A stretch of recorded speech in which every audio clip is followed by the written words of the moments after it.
جس جگہ تہمت لگ سکتی ہے اس جگہ سے بھی بچو، بچیں۔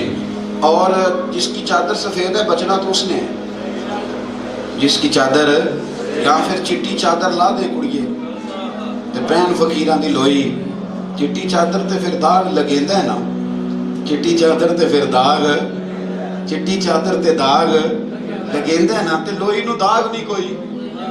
اگر آپ نے سفید کرتا تو میں بچتا ہوں، اور نہ صرف یہ، میں سچی مچی اس سے بہت زیادہ دور ہوں، اور میں کہتا ہوں وہ کام نہ کریں جس سے کسی شخص کو تکلیف ہو۔ لیکن آپ سے میری یہ گزارش ہے کہ جو عقیدتیں ہیں ان کو کچا نہ کریں، ہم جیسے لوگوں کے ساتھ نہیں، اللہ والوں کے ساتھ اپنی عقیدتوں کو کبھی کچا، کسی جگہ کمزور نہ کریں کبھی بھی۔ اور یہ چھوڑ دیں آپ کہ فلانا آپ کو کیا کہہ رہا ہے، اور دوسرا آپ کو کیا کہہ رہا ہے، اور تیسرا آپ کو کیا کہہ رہا ہے، یہ آپ چھوڑیں۔ میں آپ کو دل کی گہرائی سے کہتا ہوں، یہاں جو جس کا مرید بیٹھا ہے اسے پکا ہی ہونا چاہیے، جو جس کا بھی مرید بیٹھا نا اسے۔ خواجہ نظام الدین صاحب محبوب الہی کے پاس نا کچھ درویش آ گئے، یہ لکھا کس نے؟ اعلیٰ حضرت بریلوی نے، اعلیٰ حضرت بریلوی نے لکھا ہے ملفوظات میں۔ عالم دیکھیں کتنے بڑے ہیں، لیکن عقیدت کا سبق پڑھانا بھی ان سے زیادہ اچھا کسی کو بھی نہیں آتا۔ اعلیٰ حضرت بریلوی کہتے ہیں خواجہ نظام الدین صاحب کے پاس کچھ درویش آئے، کسی وجہ سے خواجہ صاحب بڑے راضی ہوئے، خواجہ صاحب نے ان سے فرمایا اٹھ کے میرے سینے لگو۔ میں مختصر بات کرتا ہوں، اٹھ کے سینے لگے تو خواجہ صاحب نے جو دینا تھا وہ کھول کے دیا، جو عطا کرنا تھا وہ کیا، ان کا سینہ بھر گیا۔ جب سینہ بھرا نا تو دیا خواجہ صاحب نے، انہوں نے نا اپنے پیر کے نعرے لگانے شروع کر، میرے مرشد کی کیا بات ہے، میرے مرشد کی کیا بات ہے، میرے مرشد کی کیا بات ہے۔ تو خواجہ صاحب کے غلام کہنے لگے دیا ہمارے پیر نے، اور تیرے مرشد کی کیا بات ہے، اس کا کیا معنی ہے؟ وہ کہنے لگے مجھے جو بھی ملتا ہے نا میرے مرشد کا صدقہ ہی ملتا ہے، مجھے کوئی بھی کوئی عزت دیتا ہے، پیار دیتا ہے تو صدقہ اسی کا ہے جس نے مجھے اس رستے پہ چلایا ہے، جس نے مجھے اس راہ پہ چلایا ہے۔ تو یاد رکھیں کہ اپنی محبت، اپنا پیار، اب بہت سارے لوگوں کو تکلیف ہوتی ہے، وہ کہتے ہیں جی غوث پاک نے کہا ہے جو جو میرے ماننے والے قیامت تک، یہ حضور غوث اعظم کا فرمان ہے، کسی کی سمجھ میں آئے نہ آئے، ہماری سمجھ میں نہیں آیا، ہمارا تو اس پہ دل ٹھہر گیا، ہم تو اس پہ پکے ہو گئے، اور بڑے پکے ہو گئے، اور لوہے تروڑ پکے ہو گئے، اور بڑے بڑے پکے ہو گئے۔ غوث اعظم فرماتے ہیں قیامت تک جو میرے سلسلہ عالیہ میں آنے والا، میرا نام لینے والا ہے، صبح قیامت میں سفارش کروں گا، اور میرے رب نے وعدہ کیا ہے کہ اللہ میری سفارش قبول کر کے ان سب کو جنت عطا فرمائے، وعدہ کیا ہے میرے ساتھ۔ میرے عزیز یاد رکھیں اس بات کو اور اچھی طرح سمجھیں کہ یہ پیار، اب دیکھیں حدیث پاک دیکھیں بخاری مسلم میں، نبی پاک صلی اللہ تعالیٰ علیہ وآلہ وسلم نے فرمایا قیامت کے دن رب فرمائے گا وہ کہاں ہیں جو میری رضا کے لیے ایک دوسرے سے پیار کرتے ہیں، وہ کہاں ہیں جو میری، ہمارا غوث اعظم سے پیار کس کی رضا کے لیے، ان کا ہم سے پیار کس کی رضا کے لیے، ہمارا اللہ والوں سے پیار کس کی رضا کے لیے، یہ بخاری مسلم میں۔ اللہ فرمائے گا وہ کہاں ہیں جو میری رضا کے لیے ایک دوسرے سے پیار کرتے تھے، آج جب میرے عرش کے سائے کے علاوہ سایہ نہیں ہے تو میری رضا کے لیے پیار کرنے والوں کو میں اپنے عرش کا سایہ عطا کروں گا، میں اپنے عرش کا سایہ عطا کروں گا، سایہ دوں گا میں اپنے عرش کا۔ تو میرے بھائی سمجھ لیں اس بات کو کہ حضور غوث اعظم کا پیار، داتا گانی بخش علی اجویری کا پیار، حضرت خواجہ معین الدین چشتی کا، یہ جو محبتیں ہیں اولیاء اللہ کی، یہ چونکہ اللہ کے بندے سمجھ کے محبت ہے، تو یہ وہ محبت ہے جو انسان کو دنیا میں بھی نفع دیتی ہے اور آخرت میں بھی نفع دیتی ہے، یہ فائدہ دیتی ہے۔ قرآن مجید نے کہا یا ایھا الذین آمنوا اتقوا اللہ وکونوا مع الصادقین، اے ایمان والو اللہ سے ڈرو اور سچوں کی سنگت اختیار کرو، اللہ سے ڈرو اور سچوں کی سنگت اختیار کرو، سنگت اختیار کرو سچوں کی۔ اپنی زندگی میں اللہ کے بندوں سے پیار، اور شیطان کی سب سے بڑی چال یہ ہے کہ وہ اللہ کے بندوں سے دور کرتا ہے لوگوں کو، کوئی نہ کوئی کہانی سنا کے، کوئی نہ کوئی داستان سنا کے۔ تنقید آسان کام ہے، لوگ بڑی داستان سرائی کرتے ہیں اولیاء کے بارے میں، صوفیاء کے بارے میں، اہل اللہ کے بارے میں، اللہ والوں کے بارے میں، لوگ بڑی بڑی عجیب و غریب باتیں اور بڑے بڑے عجیب الفاظ کے ساتھ لوگ ان چیزوں کو یاد کرتے ہیں۔ تو یاد رکھیں میرے عزیز کہ آپ اپنا گمان رب کے بندوں کے بارے میں بڑا خیر والا رکھیں، بڑا اچھا رکھیں، اس لیے کہ اللہ تعالیٰ کے بندوں نے اپنی زندگی رب کریم کے نام کر دی ہوتی ہے۔ تو رب کریم کے وہ بندوں کا پیار، ایک حدیث بخاری شریف کی سنیں اور اس کے بعد ایک بات غوث اعظم کی، اور میں بات کو سمیٹ دوں۔ نبی پاک صلی اللہ علیہ وسلم نے فرمایا ایک بندہ اپنے گھر سے چلا، ایک بندہ اپنے، میں آپ کو بڑی دیانتداری سے کہتا ہوں کہ یہ بات اگر کسی بزرگ کا قول کہہ کے بیان کی جاتی تو اس پہ پتہ نہیں کتنا کوئی اعتراض ہوتا، پتہ نہیں لوگ کیا کچھ کہتے، لیکن ان لوگوں کے سامنے یہ حدیث پاک رکھیں، آپ ان سے پوچھیں بھائی اس کا ترجمہ کیا ہے؟ ایک بندہ اپنے گھر سے دوسرے بستی جانے کے لیے نکلا اپنے بھائی کی زیارت کے لیے، تو رستے میں اسے فرشتہ ملا، رستے میں اسے فرشتہ ملا، تو فرشتہ اس کو پوچھتا ہے کہاں جا رہے ہو؟ اس نے کہا اس بستی میں میرا ایک بھائی رہتا ہے تو زیارت کرنے جا رہا ہوں۔ اس نے کہا تیرا کوئی دنیاوی رشتہ ہے، کوئی تیرا پیسے کا لین دین ہے؟ اس نے کہا کوئی نہیں، کیوں جا رہے ہو؟ کہنے لگا اللہ کا بندہ ہے اور رب کی رضا کے لیے پیار کرتا ہوں، اس مقصد کے لیے جا رہا ہوں۔ تو وہ بندہ جو رستے میں آ کے کھڑا وہ کہنے لگا سن پھر، میں بھی بندہ نہیں، میں بھی فرشتہ ہوں، اور رب کریم نے مجھے بھیجا ہے کہ تم دونوں کو جا کے کہہ دوں کہ تم دونوں میری رضا کے لیے آپس میں پیار کرتے ہو تو اللہ تم دونوں سے پیار کرتا ہے، اللہ تم دونوں سے۔ اور مشکات میں حدیث ہے، حضور نے فرمایا افضل الایمان، افضل الاعمال، اعمال میں سے سب سے افضل کام اللہ کی رضا کے لیے پیار کرنا، سب سے افضل اعمال میں سے اللہ کی رضا۔ غوث اعظم رضی اللہ تعالیٰ عنہ کی خدمت میں نا ایک نوجوان سویرے سویرے آیا اور اس نے آ کر کے عرض کی حضور رات میں نے خواب دیکھی ہے، میرے والد انتقال کر گئے تو بڑی تکلیف میں ہیں، حضور کو دعائے خیر کر دیں۔ تو حضور غوث اعظم فرمانے لگے وہ میرے پاس آتا جاتا تھا؟ تو میرے عزیز حضور غوث اعظم رضی اللہ عنہ فرمانے لگے وہ یہاں آتا جاتا تھا؟ وہ خاموش ہو گیا، فرمایا کبھی میرے مدرسے میں آیا ہو، خاموش ہو، کبھی ویسے ہی آیا ہو؟ حضور وہ آیا تھا ایک دفعہ، تو حضور غوث اعظم فرمانے لگے پھر تو جا، وہ ایک دفعہ تسی تے بڑے راضی ہو کچھ جی بڑے پریشان ہو دے جے گل سن کہ ایکو باری آیا سی بس۔ اب وہ بڑے ترجمے کرتے ہیں کہ نمازیں پڑھی تھی کہ نہیں، وہ توبہ کی تھی کہ نہیں، بڑی مصیبت میں لوگ آ جاتے۔ ایک دفعہ آیا تھا، میں ایک دفعہ آیا تھا، بلکہ تو پھر جا۔ وہ شخص کہتا ہے رات کو میں نے خواب دیکھی تو میرے ابے نے جنت کا لباس پہنا ہوا، اور میرا والد خواب میں بھی آ کے مجھے کہہ رہا ہے پتر غوث پاک کے پاس آتا جاتا رہا کر، غوث اعظم کے پاس آتا جاتا رہا کر، اللہ کی بارگاہ میں ان کا بڑا مرتبہ ہے۔ اب مجھے پتہ ہے سارے بندوں کو بات ہضم نہیں ہوتی، میری مجبوری ہے، میں آپ کو ہضم کرا کے چھوڑوں گا، اس لیے کہ میں بھی تو بڑا پکا قادری ہوں، میں نے ہضم کرانی ہے نا۔ سنیں مسلم شریف کی حدیث سنیں، میرے نبی پاک صلی اللہ علیہ وسلم نے فرمایا اللہ کے فرشتے زمین پہ گھومتے رہتے ہیں، جہاں ذکر کی مجلس ہوتی ہے وہاں بیٹھ جاتے ہیں، واپس جاتے ہیں تو رب پوچھتا ہے کہاں سے آئے ہو؟ یا رسول اللہ ذکر والوں کے پاس سے آئے ہیں۔ کیا مانگتے تھے؟ اللہ جنت مانگتے تھے، فرمایا دے دی جنت۔ پناہ کس چیز سے مانگتے تھے؟ دوزخ سے مانگتے تھے، فرمایا آزاد کر دیا دوزخ۔ یا اللہ ایک بندہ ویسے ہی آیا تھا، حضور غوث پاک فرماتے ہیں کدے آیا سی نا۔ یہ مسلم شریف کی حدیث ہے، حضور فرماتے ہیں کہ فرشتے کہتے ہیں اللہ ایک بندہ ویسے ہی آیا تھا، اللہ فرماتے ہیں جاؤ بخش دیا۔ یا رسول اللہ بخش دیا، فرمایا اس لیے کہ اہل ذکر کے پاس بیٹھنے والا بھی بدبخت نہیں رہتا، اللہ اسے خوش بخت بنا دیا۔ کہہ دوں پھر مولانا جمیل الرحمان صاحب نے جو کہا وہ کہہ دوں؟ مولانا جمیل الرحمان کہتے ہیں خدا کے فضل سے ہم پر ہے سایہ غوث، خدا کے فضل سے ہم پر ہے سایہ غوث اعظم کا، ہمیں دونوں جہاں میں ہے سہارا غوث اعظم۔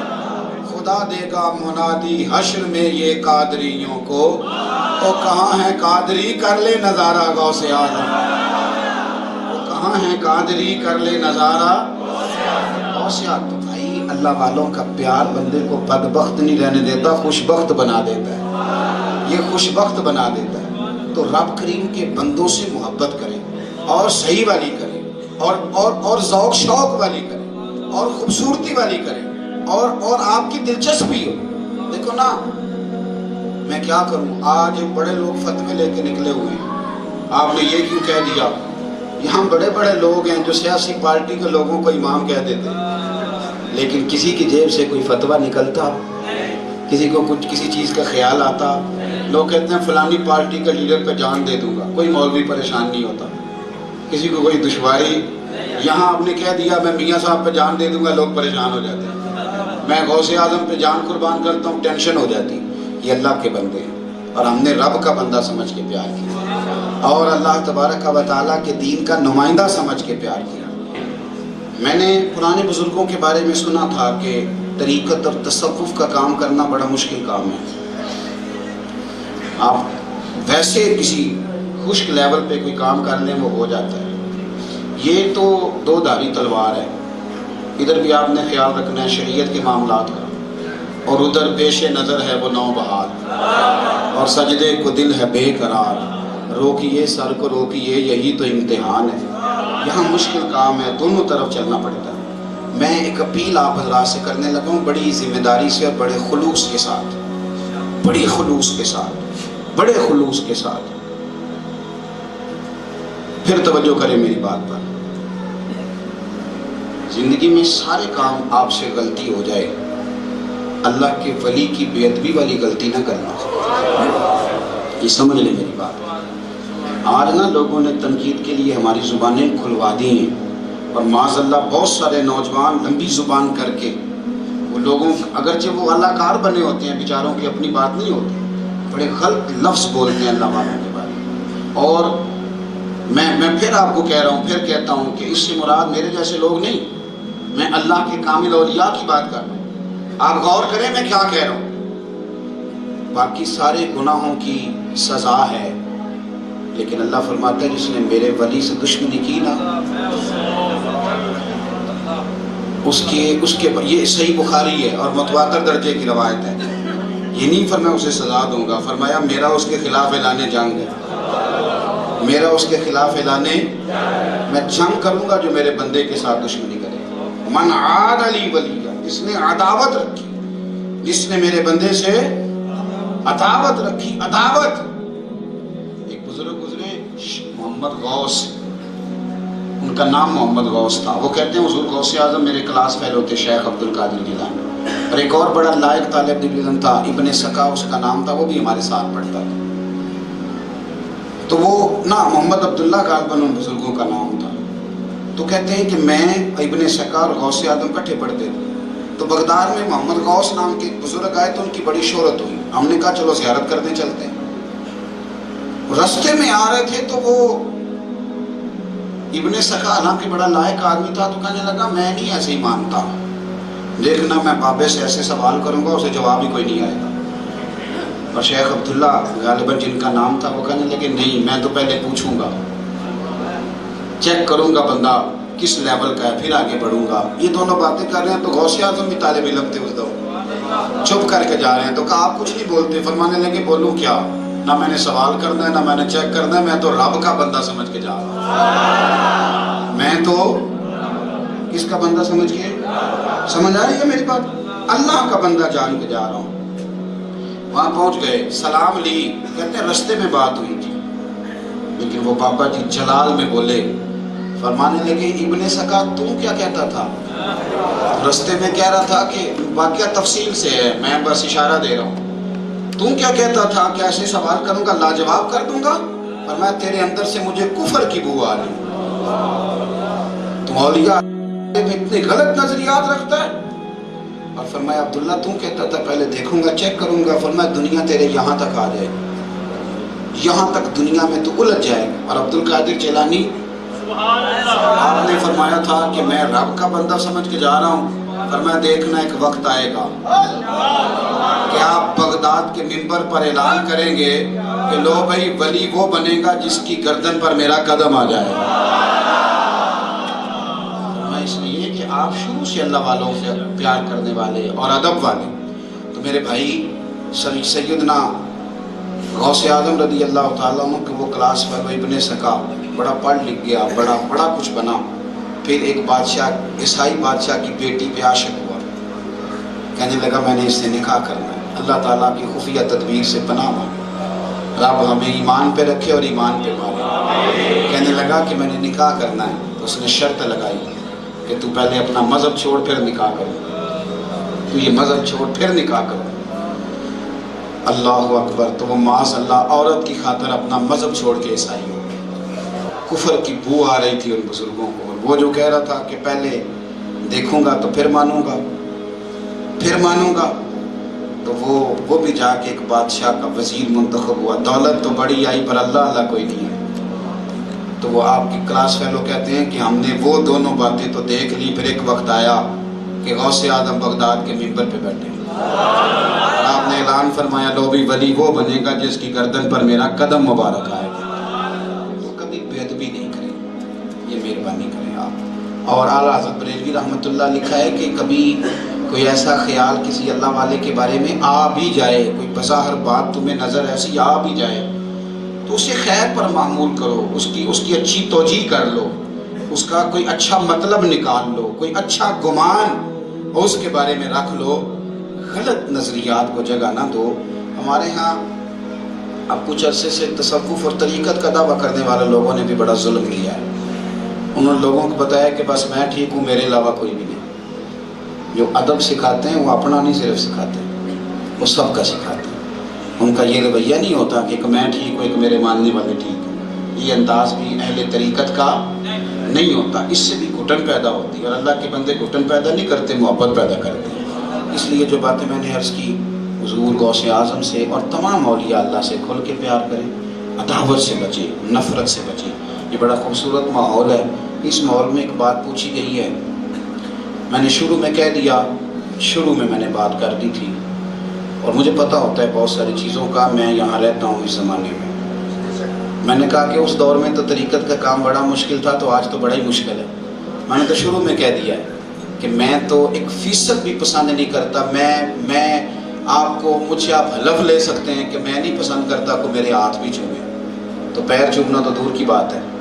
اور میرا تو حال اس شخص کی طرح ہے کہ حضرت ابراہیم ابن ادھم رحمۃ اللہ علیہ پر کسی بندے نے نا ایک دفعہ کوڑا پھینکا تھا، تو آپ کے مرید ناراض ہو گئے، تو آپ فرمانے لگے میاں تو میرے گناہ نہیں جانتا، میں تو اس قابل ہوں میرے اوپر آگ پھینکی جائے، اس نے تو ابھی کوڑا پھینکا۔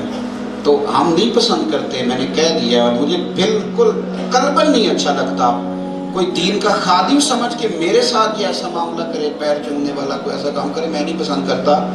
تو میں نے تو بات پہلے کہہ دی تھی، اب مگر پیچھے گنجائش رہ کیا گئی ہے۔ تو یہ چیزیں ہمارے علم میں رہتی ہیں، ہم ان چیزوں سے روز بروز، اور میں تھوڑی دیر پہلے اس کا تذکرہ بھی کر رہا تھا، تو اس لیے کوئی دوست جو ہے وہ، اور میں کہہ چکا ہوں کہ ایسی چیزوں سے ہمیں اس لیے بھی احتیاط کرنی چاہیے کہ حضور نے فرمایا ہے کہ تم تہمت والی جگہ سے بچ جاؤ، اس جگہ جانے کی کوئی ضرورت نہیں ہے۔ ایک سوال اور ساتھ لکھا گیا ہے،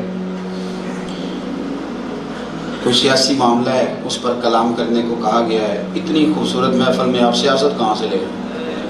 آپ کو اس محفل کا رنگ روپ دیکھ کے آپ کو لگتا ہے کہ یہاں سیاسی بات کرنی چاہیے؟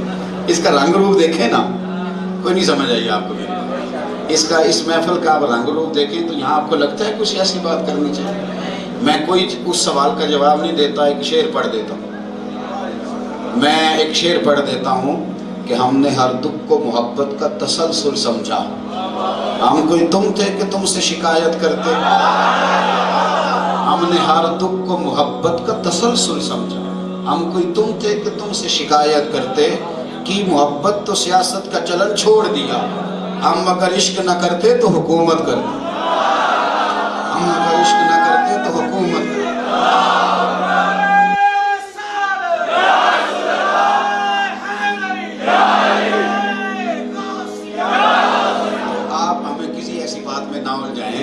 آپ مہربانی فرمائیں۔ ہاں ایک بات اور، کسی درویش نے کہا تھا سیاست دے جھگڑے اساں چھوڑ دیتے تے دنیا دے جھگڑے اساں چھوڑ دیتے، محبت دا جھگڑا ہے چھڑا کوئی نہیں سکتا، ایک محبت دا جھگڑا ہے وہ چھڑا کوئی نہیں سکتا۔ تو اس لیے ہم سے کوئی ایسی سیاسی بات، آپ ایسا کوئی سوال نہ کریں۔ ایسا نہیں کہ ہمیں آتی نہیں، ہم کرنا نہیں چاہتے، اس رستے کے مسافر ہی نہیں، ساڑھے کو تو وہ گل پوچھو نا۔ میں نے کہا تھا اسی تے مر مرا کے پہنچے ہاں، ਹੁਣ ਨਾ ਵੇਖ ਕੇ ਬੂਆ ਟੋ, ਸਾਡੇ ਕੋਲ ਨਹੀਂ ਗੱਲਾਂ ਦੋ, ਆਪਣਾ ਕਰ ਜਾਂ ਸਾਡਾ ਹੋ।